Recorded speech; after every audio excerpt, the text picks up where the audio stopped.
Thomas Federico. I'm Senior Counsel with Turner Broadcasting System, where I'm Marketing and Promotions Counsel, and I work with Cartoon Network and the Adult Swim brands. And I'd like to welcome you this morning to Pro Bono Partnership of Atlanta's monthly webcast.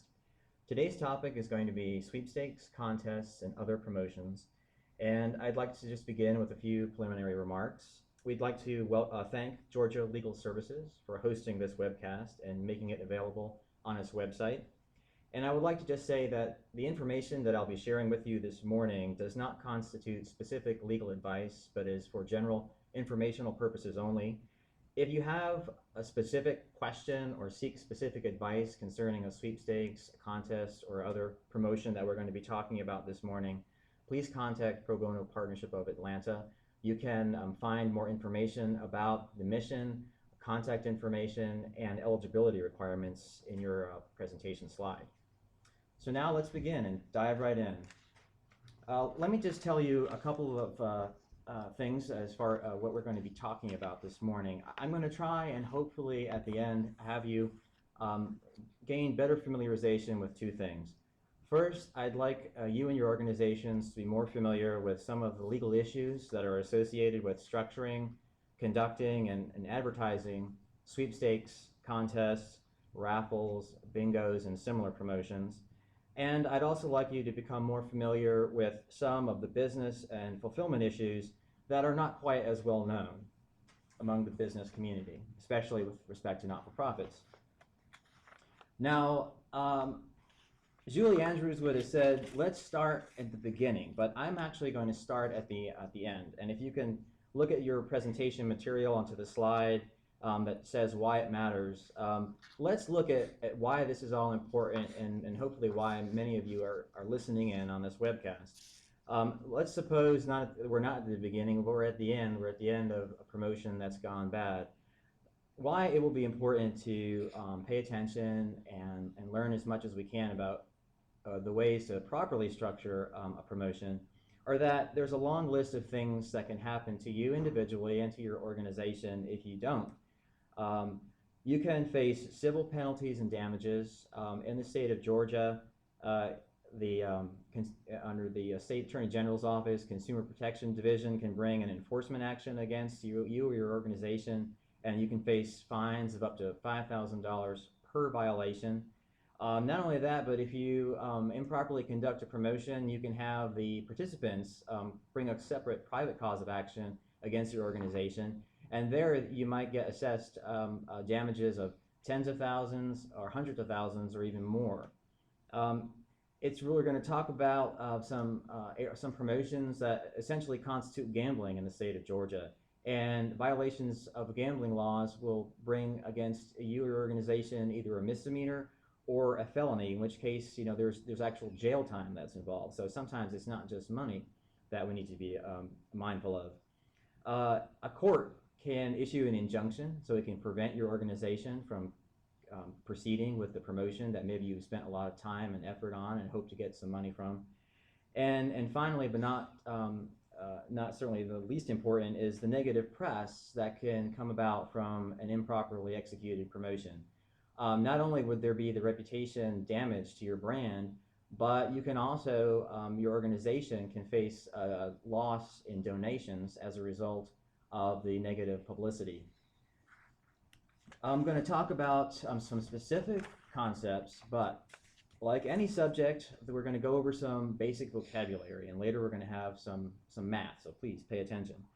But for now, the vocabulary, I'm going to just kind of go down this list of terms that we're going to be talking about.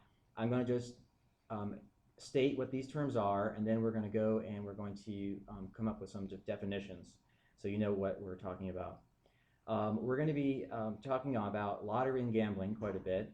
We're going to talk about a concept called chance. We're going to talk about another concept in promotions called skill. We will talk about prize. We will discuss consideration, and then we're going to talk about promotion rules. So let's kind of get into these terms and see how they actually work in the context of promotions. The key concept I'd like for you to understand is that under Georgia law, like a lot of other states, most states in fact, there is this concept of a lottery. And in the state of Georgia, only the state can conduct a lottery. I mean, a lot of us are familiar with, buying a lottery ticket or what have you. But a lottery is more than just that. A lottery in promotion law in the state of Georgia consists of three things, which I'll talk about. And if you have these three things, then it's a lottery, and it's deemed unauthorized and illegal unless we can find an exception.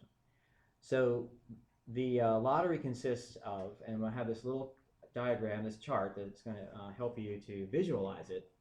A lottery consists of three things, and if you have each of these three things in your promotion, even if you might not yourself call it a lottery, it will qualify as a lottery and be illegal, again, unless we can find an exception under Georgia law. So if you have a promotion that has chance plus prize plus consideration under the state of Georgia, that means it's a lottery, and we will have to find an exception to it. Now, I'm going to talk a little bit about what each of those elements means, and then we'll talk about some of the exceptions as well. I said that a lottery consists of a promotion where you have the elements of chance, prize, and consideration. So what do I mean by chance? That should be pretty intuitive. Chance essentially means that you're selecting the winner by a completely random process. It could be as simple as having a bunch of raffle tickets put into a hat or a cage or a box and somebody drawing a name from it. Or it could be your desire to set up on your website a special mini site for a chance to win something, where participants enter their email address, and then you either go into some sort of a spreadsheet or have a computer algorithm where the name is, again, picked completely at random. Prize. What do we mean by prize? Under promotions law, prize has a specific meaning. It is essentially anything of tangible value that you would award to the winner. It could be worth lots of money. It could be a car, it could be a house, or it could be a trip from Atlanta to New York or LA or anywhere else. But it could also have very nominal value. It could be a t-shirt with your organization's name printed on it. It could be a coffee mug, or it could be a DVD. It does not have to exceed a certain amount for it to constitute a prize. But there is an exception, and that is if it is something that it is non-tangible, does not really have any value to the winner, then it's not considered a prize. An example there would be, for example, we often will have a promotion where there's an online game involved, and maybe it's nothing more to say that you had the highest score, or perhaps in the context of a not-for-profit, maybe it's just the bragging right that you won a particular promotion, a sweepstakes or a contest. We'll talk about what those are in a minute, but you may just want to put the participant's name on your website or in a newsletter. Perhaps that constitutes bragging rights, but it's very fact specific, so we would need to look at each on a case-by-case basis. So that's chance, that's prize. Last, we have consideration. Consideration basically means anything of value that the participants give in order to be able to participate in your promotion. It could have monetary value. So for example, with a raffle ticket where you charge $1 or $2 or $5, that's pretty clear. You're asking somebody to pay to play. But, and this is where a lot of organizations don't realize it, consideration can also arise if it's something that you are asking the participant to do that requires them to undertake a substantial effort.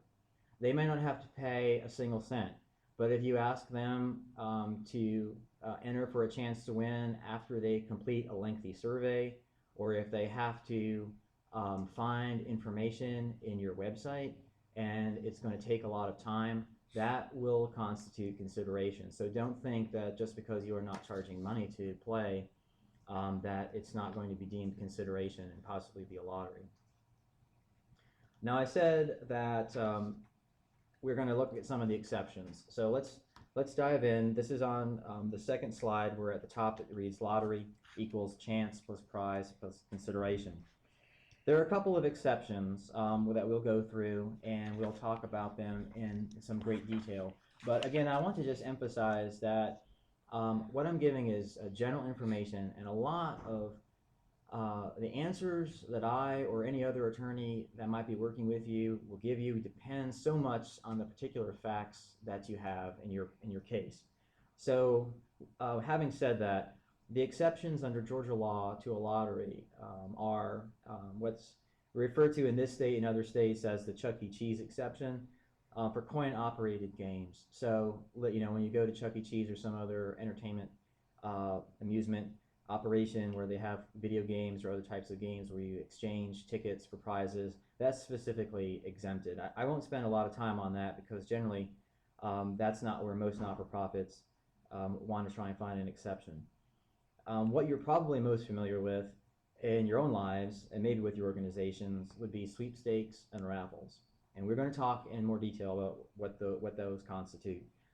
But essentially with a sweepstakes, what you're doing is you're trying to remove an element from the lottery definition. And what you're doing with a sweepstakes is you're removing from that definition consideration. So you have a promotion where the winner is chosen at random, so you have chance, and then you have some sort of a prize, but you don't charge any fee or ask them to pay anything to play. You can, and we'll talk about how you would have to structure it to do it, but let's just keep it simple at this stage and just say that there is an exception for a sweepstakes. There's also an exception just for not-for-profits for a raffle, and that means you can charge a fee to purchase a raffle ticket by relying on this exception, but there are two caveats. First, I mentioned this exception, the raffle exception, it only applies for a not-for-profit.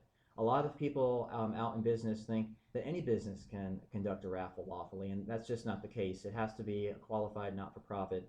And the second thing is, before you even think about having a raffle, you'll have to have it approved by the local sheriff. You'll have to get a license. There's some really good information about raffles and also on bingos, which I will talk about in a few minutes at the Pro Bono Partnership of Atlanta website under their resources tab, and there's some specific information, including a link in your materials.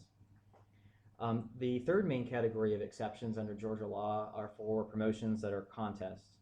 And here, what you will do to structure a contest legally is you'll remove a different element from the lottery definition. Instead of consideration, you're going to remove the element of chance and substitute for chance they qualify some sort of a skill, some sort of a objective based skill. And we're going to talk about that in a little bit. And finally, there are exceptions for bingo. And there's some specific exceptions. So it's not just that you can host a bingo game and everything will be fine.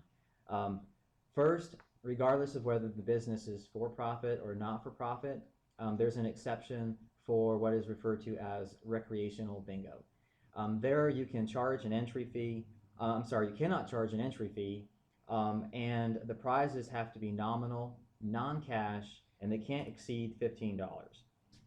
Again, that exception applies to all corporations, organizations, regardless of whether they're for-profit or not. There's also another exception, or group of exceptions, that are specifically for not-for-profit organizations. So here's where you would want to take note. The first of these sort of special bingo exceptions are for what are referred to as bingo sessions. Now, these are also sessions where there is no entry fee that's charged, and it has to involve senior citizens who are playing at a not-for-profit facility. And again, the prize can be of some sort of nominal cash value in this instance, but it has to be less than $5. There's no license that's required for that. The other bingo exception is a non-recreational bingo exception, which applies just to not-for-profit organizations.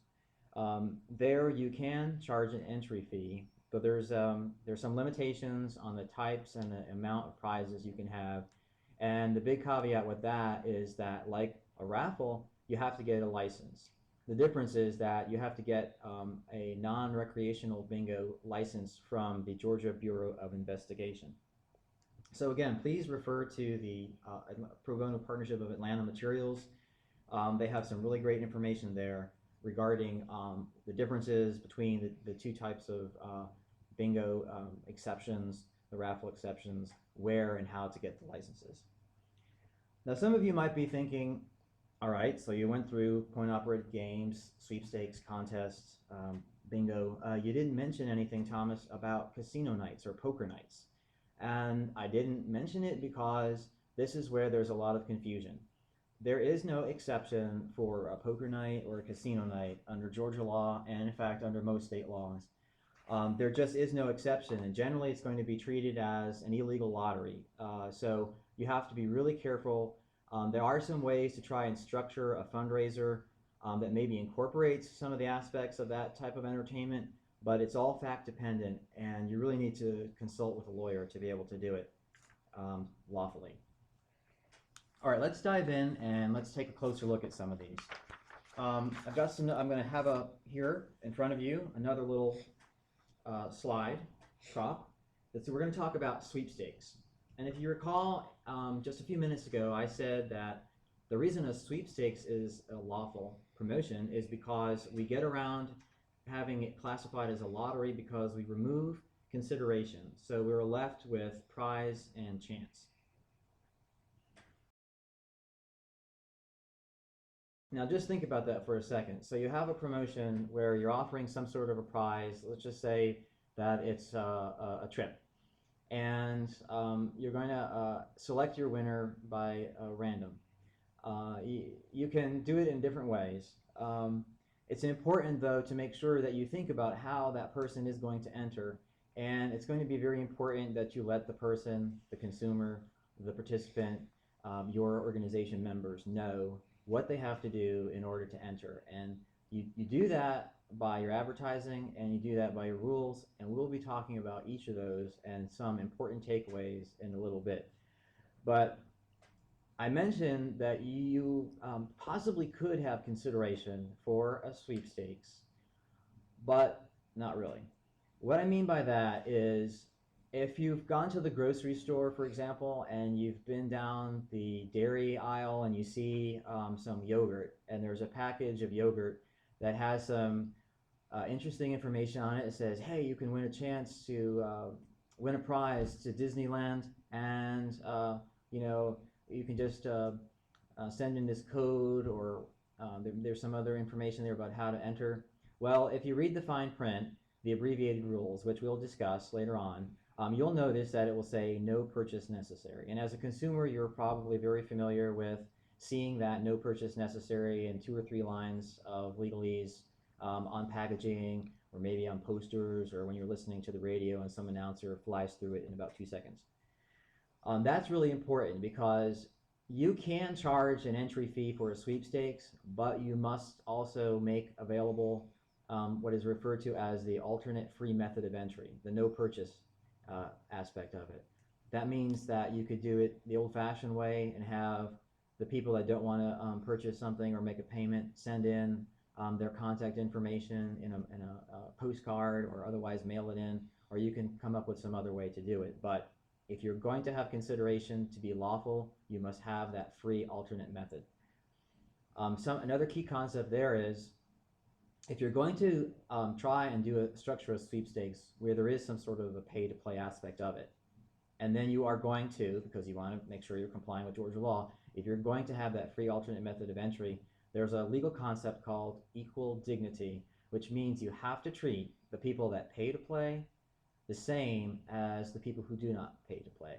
So that means you cannot give greater odds of winning to the people who play. You cannot in any way really discriminate against those 2 categories of people. So we have a question. Can I give 2 entries to people who buy tickets or buy the item, and 1 entry to people that don't? No, that would trigger what I was referring to as the equal dignity. So you cannot do anything that would in any way give a greater advantage to the people that paid versus the people that didn't play. And that's another example of where this equal dignity comes into play. And sometimes it can come into play in ways that maybe you hadn't really thought of. So again, it's really important that you consult Pro Bono Partnership of Atlanta to get some good legal advice on structuring it, so you don't run afoul of that.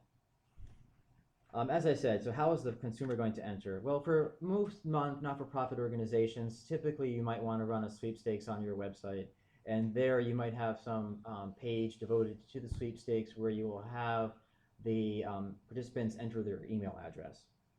Now, that raises a separate issue, which maybe you hadn't thought of. You're collecting somebody's email address, which is sensitive information, and it's really important that if your organization does not have a privacy policy on its site, if you do not have in place privacy safeguards for handling sensitive information like people's email addresses, please contact Pro Bono Partnership of Atlanta and have them help you create a good privacy policy and come up with some good safeguards, because you don't want to have a promotion where you're collecting people's information and you don't have those things in place.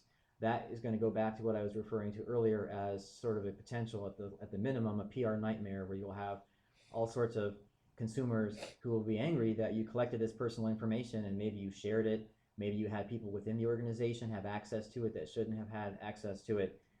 People are going to know if I'm submitting my email address for a chance to win something, then really that's about the only way my information should be used. There are some exceptions, but like I said, you need to have some good legal advice on that. We mentioned the element of chance, so the consumer is going to be will win in some random way. One thing I'd like to touch on here and for contests is there are two issues that are practical that are often overlooked, both in sweepstakes and contests. First, there are some tax consequences. In my example of the trip, if you offer a prize of a trip, or let's just say you want to award, I don't know, let's just say there's a house, for example. What most organizations don't realize is that the winner is going to have to pay tax on whatever it is he or she wins. If it's of substantial value, like a car or a house or a trip, they're going to get dinged with having to pay income tax on it, and they may not have realized it, and you may not have realized it either. And even if you try to sort of quote unquote gross up the winnings to try and cover it, you're never really going to quite get around the fact that the winner will have to pay. Also, there's some reporting obligations that you might have depending on the value of the prize. Again, there could be some consumer expectations gone bad as a result of the tax consequences. There's also some winner documentation for doing a sweepstakes and a contest that you'll need to think about. On the back end, you'll want to get some written, signed documents that the winner will execute, essentially covering very important things like making sure your organization is not liable for any injuries or damage to property or deaths. If it's a trip, for example, you want to get indemnification, and you want the winner to state that he or she has read the rules, that they meet all the eligibility criteria, etc. We'll talk a little bit more about that when we get to the rules section, but that is often overlooked. And finally, how are you going to actually fulfill the prizing, whether it's a sweepstakes or a contest? Are you going to do it yourself, or are you going to hire another company to do it? If you do it yourself, you have to really think about some of the issues. Are you going to contract with a sponsor, let's say? Are you going to be protected in case the sponsor doesn't provide prizing, and then you're left, having to deliver something to the consumer? And there are also laws in the state of Georgia and elsewhere that you can run afoul of if your promotion is deemed to be misleading because you're not able to deliver. If you're going to hire a company to do it for you, then you want to make sure that you have a good agreement with that company to address a lot of the practical issues, such as I mentioned. How are they going to fulfill? What happens if they are not able to fulfill? You want to make sure your organization is indemnified from any mistakes that they might make. Suppose you outsource the promotion website to another company. Well, that's another example where you need to be very careful and have the agreement reviewed to make sure that your organization is protected. All right, now let's talk a little bit more about contests. Okay, let's go and take a closer look at contests. Now, if you recall, the lottery definition is a promotion where we have chance, prize, and consideration. For the sweepstakes, we removed consideration. Now, what are we going to remove from this mathematical formula of lottery to make something a contest? What we're going to remove is, we're going to substitute chance with skill.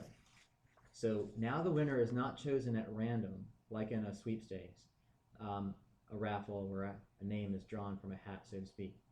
Here we're going to have skill, and it has to be skill that that is objectively quantifiable. You have to have specific criteria. So some examples of what I'm talking about.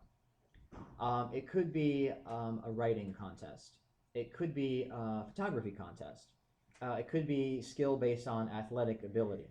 But it has to be a legitimate skill, and there can be no chance that is involved. If you have any aspect of chance in the method in which you're choosing your winner, it essentially taints the whole promotion, and now you're back to having to deal with an illegal lottery. Yes, we have a question. Can I add a simple skill for a contest and draw from multiple people who've successfully completed the skill and still have the contest exception? Um, so if the question was that essentially, can you try to structure your promotion so that you use skill, let's say to get down to maybe some semifinalists, and then from the semifinalists draw to have the person win? Well, that wouldn't be a contest because now the winner is being chosen based on a random drawing. So you're still left with it being an illegal lottery unless you structure it in such a way to avoid it. You really have to have the winner chosen based on skill. Another good example that some of you might be thinking of is, all right, suppose that question comes up oftentimes in the context of you want to have 5 semifinalists, and instead of having the winner chosen based on criteria, which I'll talk about what your rules should state for criteria and how you would do the judging. Let's say you have 5. Instead of picking one based solely on the objective criteria, again, if you were to have a tie, let's say between 2 or more, and you just decide eeny, meeny, miny, mo, no, that's not going to work. That's now introducing chance into your promotion. So you have to think about the something having objective criteria, and you want to have your rules and your promotional materials talk about what that objective criteria is. Quick example would be if you were to have a writing contest, for example, to somehow promote an aspect of your organization. Examples of criteria, and it will vary again, so you'll have to make sure you consult with a lawyer to talk about what you want to come up with. But for a writing contest, many times the examples for the criteria will be something like 50% based on originality, 50% creativity, or you can have different percentage variations. You might have originality as one criteria, creativity, and then you might want to have something that essentially talks about fit with the organization's brand, or fit with the mission or purpose of the organization, so that you can make it a little bit more personal. And also you can that way have judges in your organization that will be legitimately able to judge the submissions. Now, if you look at your materials on contests, where I have take a closer look under how the consumer wins, I have a bullet there about qualified judges, which I alluded to. It's not just important to have these criteria, you actually also have to have qualified judges who are going to be doing it.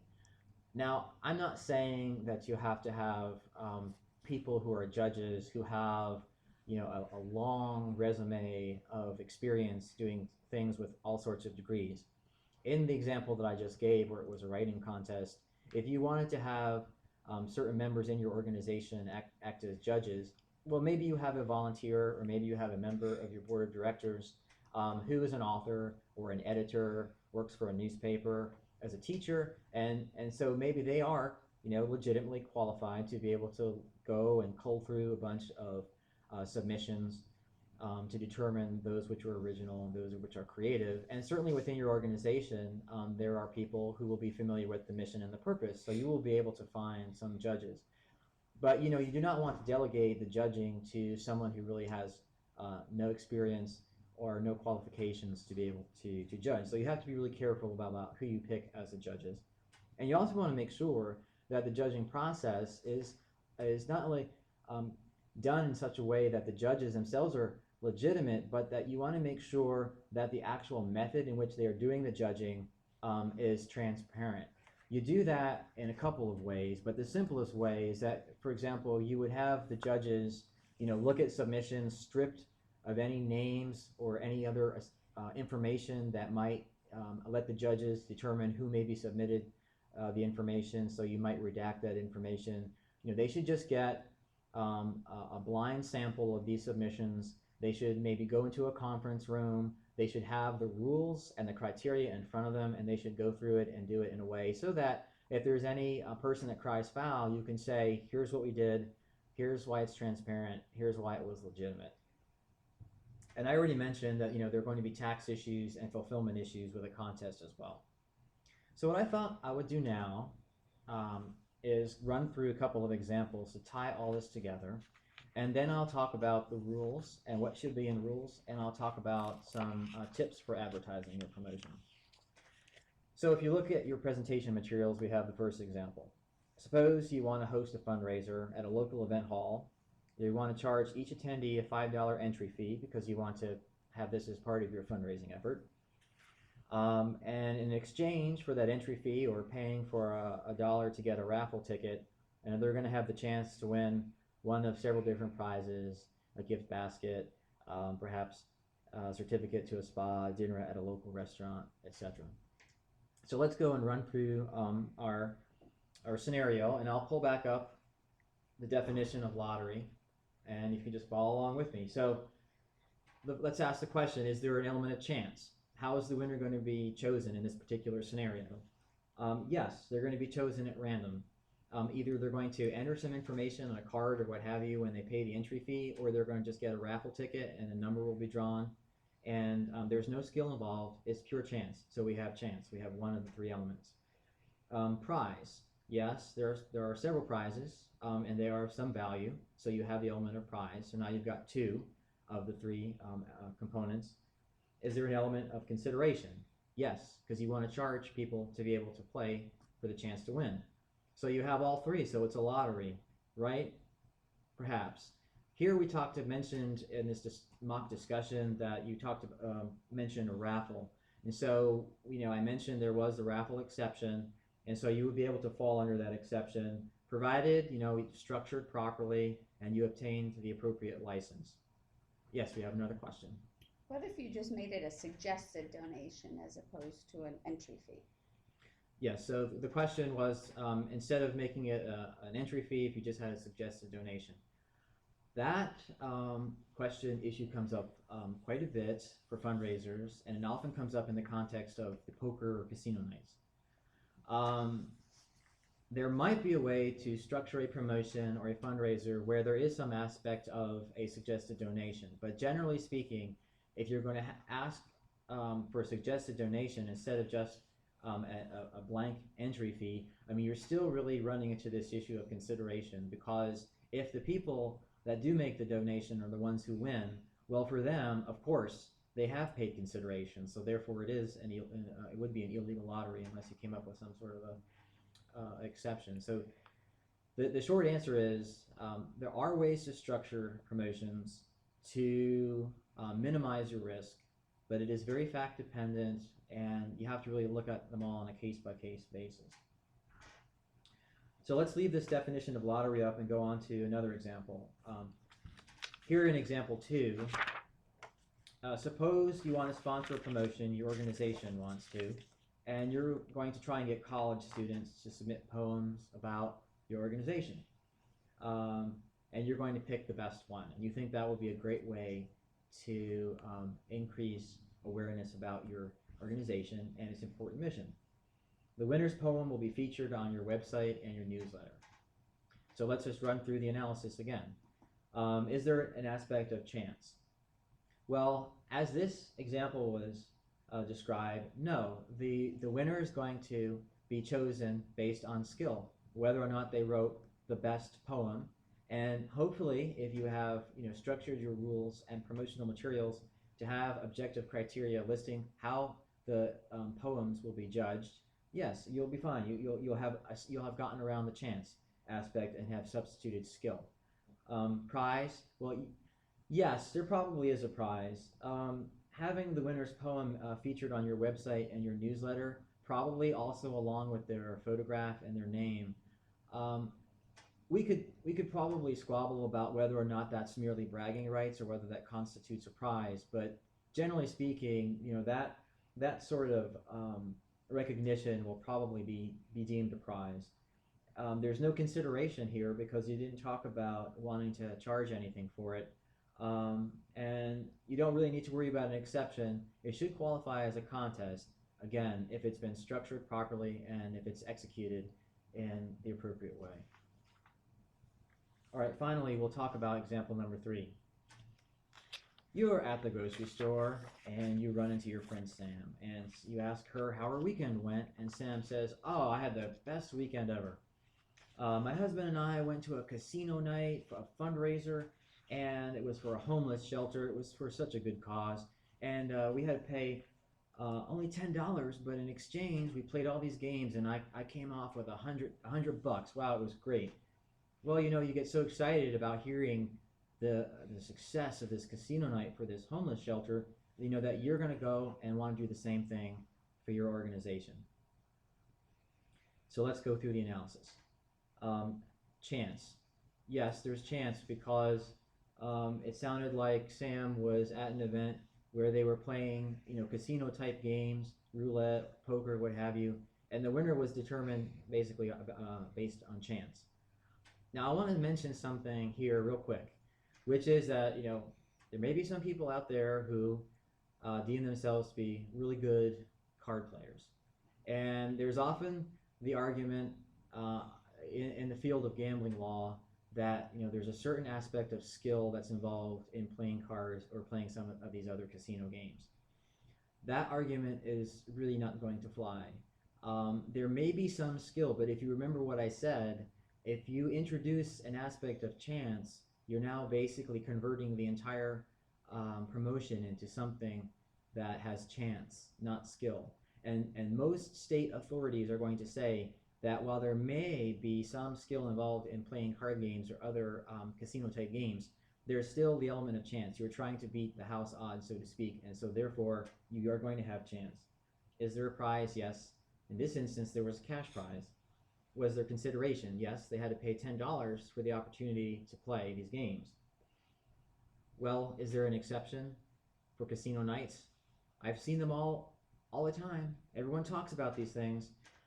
Folks, really, there is no exception for casino nights. As I mentioned, there may be a way to structure a fundraiser evening that incorporates some of that entertainment, but it has to be really done well. And even then, there's still a risk of it being deemed gambling. So just don't think that, just because you saw another organization do it, that you can do it. It's really tricky, and you don't want to be caught in a position of being deemed to run a commercial gambling institution. All right, so let's talk finally about rules, because I'm sure a lot of you have questions. We've spent some time talking about the key components of these different promotions, and I kept mentioning rules and how important they are. Rules, and you probably have seen them as a consumer. Again, as I mentioned, you might have been in the grocery store and see what are referred to as the abbreviated rules on some packaging. Abbreviated rules are one aspect of rules. You will have to, when you finally figure out how you want to structure your promotion, you'll have to sit down with your lawyer, and you'll want to draft a pretty good set of rules that might be anywhere from a page to a couple of pages, because there really is some important information that you need to think about and put in there for your organization's promotion. I have seen organizations that just want to try and cut and paste some other organization's rules, or they go and see some corporation that ran a sweepstakes or a contest and they just sort of cut and paste. It is very fact dependent. One size does not fit all, so please, if you are going to be taking the time to structure your promotion, please also take the time to confer with your lawyers to make sure that your rules cover what you need for your particular promotion. It's important because the rules for your contract, they are designed to protect not only the consumer that is going to participate in your promotion, but also realize this: the rules are also a contract that protect your organization. They are a contract between the participant and your organization. So, for example, they can safeguard your organization from claims of liability, from claims of fraud, They can insulate your organization from any sort of liability. You can get indemnification from the participant for certain things. For example, if you were to have in that poetry example, let's say that you picked this poem and it turns out that it was actually plagiarized. You will at least be able to go back and you can take away the prize if there was something of higher value that was awarded to that participant. You can at least say, look, we had these rules, we tried to abide by these rules, we specifically said that we did not want people to submit anything that was not their own. So you have to think about all these things. I've got in this slide on rules, you'll see a sort of a list of things that I've bolded in the materials and defined as material terms. Your rules have to address these material terms. This is just a list of the most prominent ones. And you'll have to make sure that your advertising, which we'll talk about, also discloses to the consumer, to the participant, what these material rules are. One of the most important of these material rules is eligibility. You will want to think about the age of people who will enter. You will want to think about their geographical location. And you'll want to think about their residency and limiting promotion to lawful residency. It's really important, we're talking about in 2 organizations in Georgia. It's really important, since so many organizations want to use the internet to have a promotion, to think about excluding people outside of the state of Georgia. Because with the internet, you can try to promote only within the state of Georgia, but there may be folks in neighboring states, there may be folks in other countries, frankly, that might become aware of your promotion if it's a really cool promotion, and they might want to enter. And now what you have possibly done is subjected your organization and your promotion to a different state or different country's laws, which you don't really want to do. Also, really carefully consider age. It's very important. If you have a promotion that you think you want to offer to children, think very carefully about that.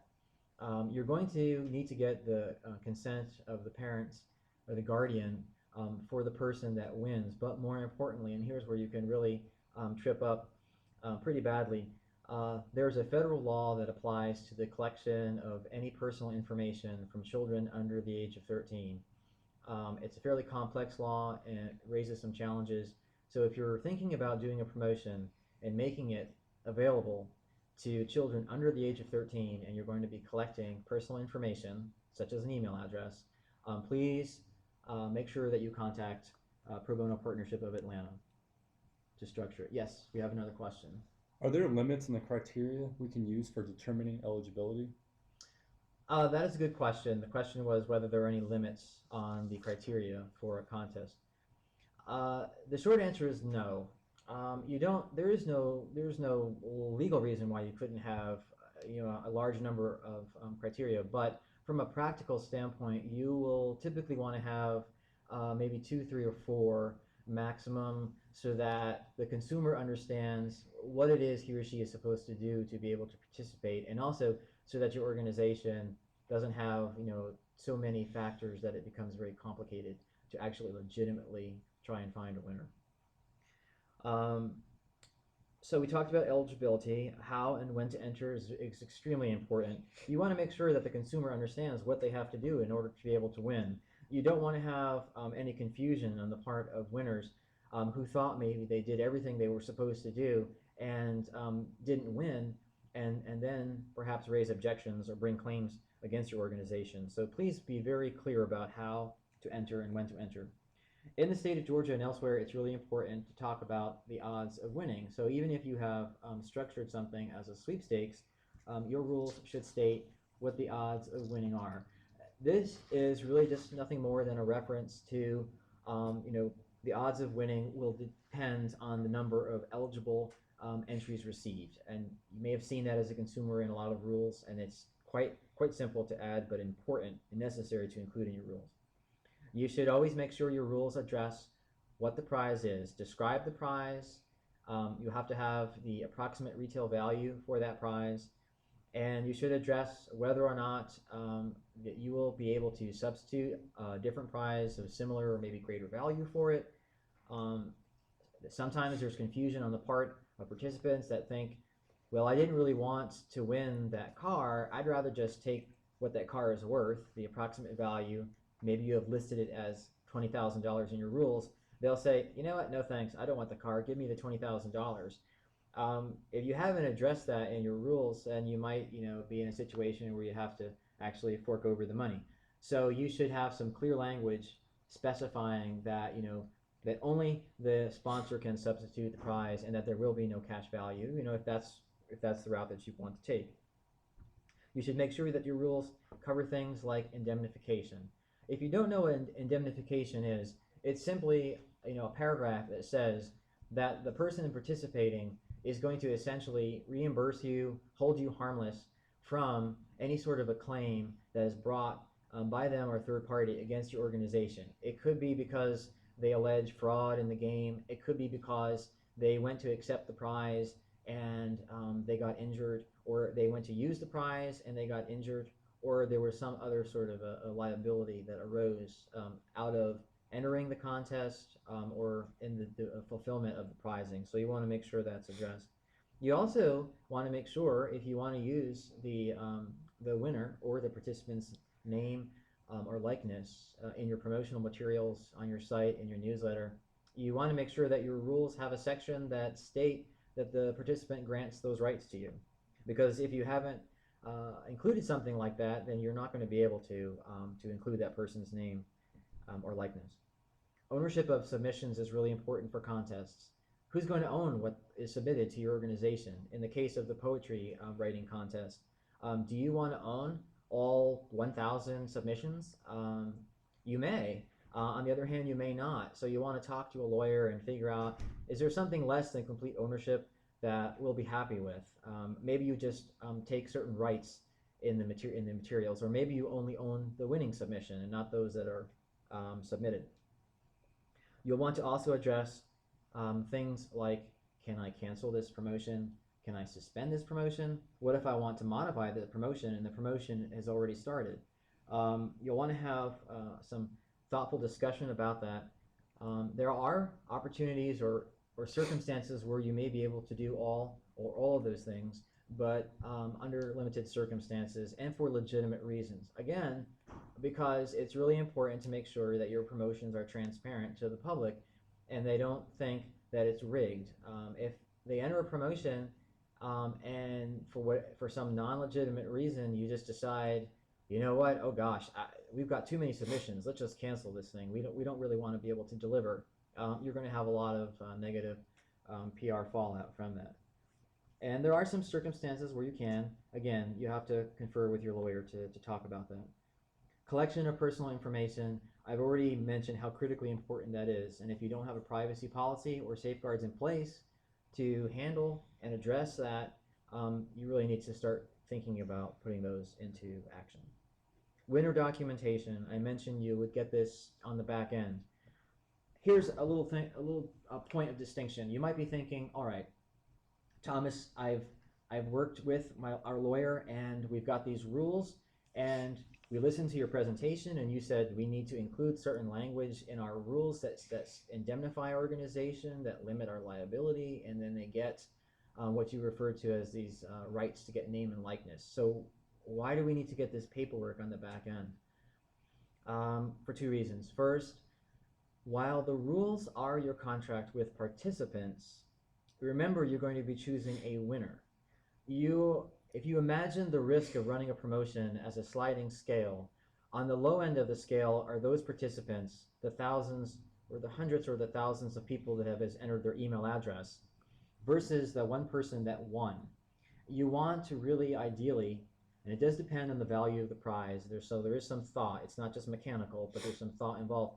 You're generally going to want to get the winner where there's going to be a higher risk situation to sign off on a legal document saying that they are who they state that they are, that they have met all the eligibility criteria, that they have followed the rules, and that they are indemnifying and releasing your organization from harm.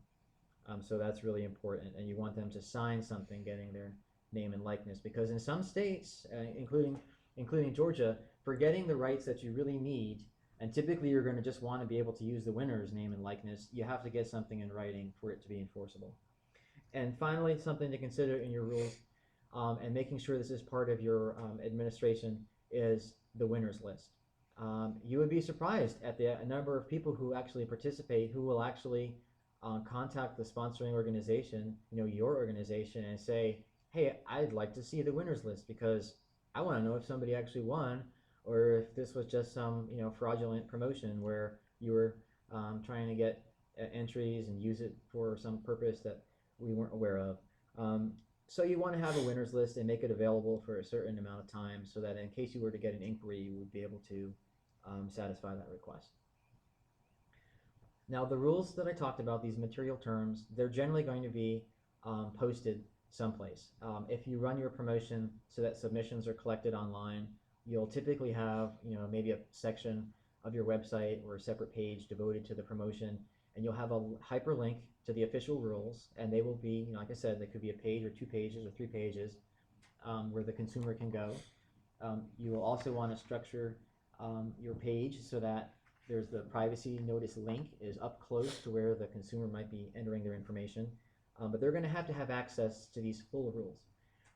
Now, depending on where you want to advertise and promote the sweepstakes or the contest or whatever promotion you have, you're going to have some space limitations. Maybe you're going to want to advertise on the radio. Maybe you'll want to do a short television spot, or maybe you'll have somebody in your organization or a sponsor that might be able to allow you to have some banner ads that will run elsewhere. The real estate for including the full official rules are going to be very small. And that's why you see what's referred to in the industry as the abbreviated rules. And I've provided you with an example. Again, it's not cookie cutter. It's just an example of some of the most commonly seen terms in an abbreviated rules. You'll see in a sweepstakes, maybe if there's some purchase component, the proverbial no purchase necessary. There'll be a short statement about eligibility. For example, open to legal residents residing in Georgia, USA, age 18 and up. You should have the promotion begin date, the end date, and be specific.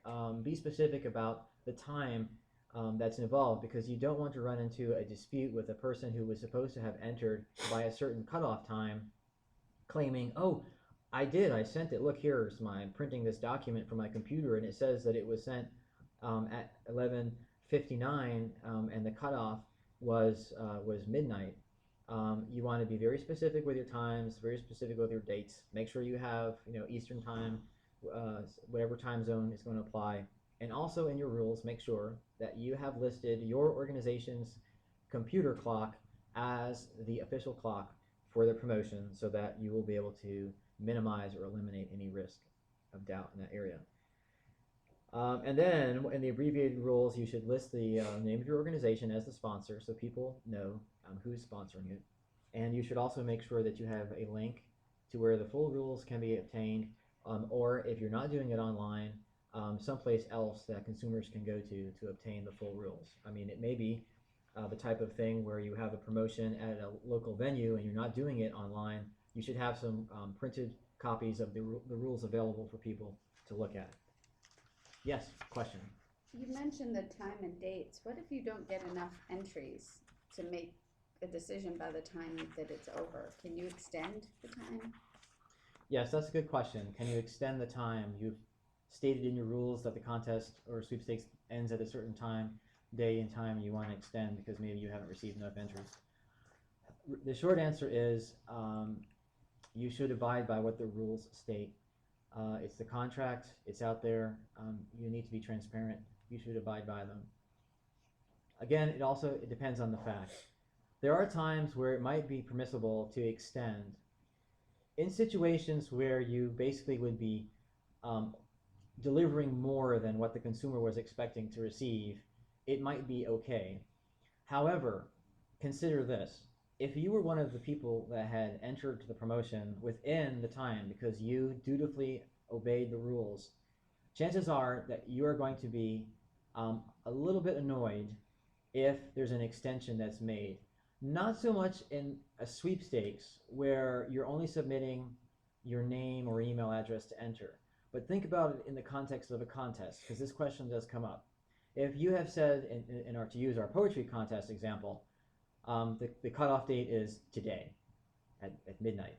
Well, all those folks who had to allocate and devote time to come up with a poem to submit, well, they might, if they had known that there was going to be another 2 weeks involved, they may have been able to spend more time crafting the promotion, crafting the contest submission. So it's not really fair to them. Always think about, when you are assessing what you want to do in a promotion, think about, is it fair? Is it potentially misleading? Because those are two key concepts that are very important in a promotion, and a good segue actually to advertising your promotion, because the cornerstone of advertising, administering, and fulfilling your promotions are that they should all be done in a truthful way and in a way that is not false or deceptive. Now, I've put a note in the advertising slide that something can still be truthful even though it's deceptive. And that is really the underpinning of our state and our federal advertising law. You could be technically truthful in a statement, and yet still be misleading or deceptive to the consumer, the participant. So you need to be very mindful of looking at the potential advertising material and looking at it from the perspective of the consumer. Is this something that my wife, my husband, my children, my mother, my father, would I feel comfortable in letting them look at this? Or does it just sort of smell bad because we're trying to, be a little crafty and try to get something over them? Remember, you should always have your promotion done in a way that's truthful. You have to disclose the rules and the abbreviated rules, as I mentioned. And speaking of something that's false or deceptive, a really good example and something you should be mindful of in your advertising materials concerns the prize or the prizes. You have to make sure that you describe the prizes accurately in your rules, and you have to make sure that your advertising material contains accurate depictions of them. So I often use the example of a car, because a car is sometimes used as prize, and organizations think it's really great. And consumers think it's awesome to have a new car. Well, if you advertise in your promotion and you state in your rules that you are going to win a 2012 Volkswagen Jetta, and you post on your website or in some other creative material a photograph of a 2012 Volkswagen Jetta that's top of the line, that has a retail value of $30,000, and you want to deliver instead the base model that's $18,000, you're going to run into some problems with a dissatisfied winner. And not only that, you'll be facing a private cause of action perhaps by that person, but that person is probably going to bring a claim against your organization for fraud and for being misleading under Georgia consumer law. So you really need to be very careful about how you're depicting. If you're going to have a line of product, toy line, maybe someone has donated some toys or what have you, and you say you can win the entire toy line, and you realize, oh gosh, the toy line is actually 26 toys, we only have 10, we're only going to give 10. Again, you have to be really careful. You have to be truthful and honest, and that's why there's a lot of fact digging that you have to do when you structure these promotions, and make sure you've covered all of your bases. You have to accurately state how the winners will be selected. You can just summarize this in your advertising materials. You don't want to be misleading with the people that are going to be participating. And lastly, I would just like to say, although this is not purely a matter of promotions law, if you're going to have some advertising material, whether you do it in-house or whether you outsource it, you might have some designs, you might have some stock photography that you want to put in there. You may oftentimes want to advertise a promotion that's a trip, and you just find some stock photography, you put it up there. Well, you have to think about the fact that someone owns that stock photography. If you have a picture of maybe a person in your organization who is well known, and maybe they have given your organization certain rights to use their name and likeness, but just for advertising and promoting your organization, and now you want to use their name and likeness in context with a promotion, well, they may not have given you that right. So there are some copyright issues, there's some trademark issues, there are some write-up publicity issues that you will also need to think about concerning the way in which you advertise your promotions. So that is all the material that I had to cover, and unless there are any other questions. All right, so we have no more questions. Thank you very much for spending your morning with us. We hope that you will join us for future webcasts. Have a great day.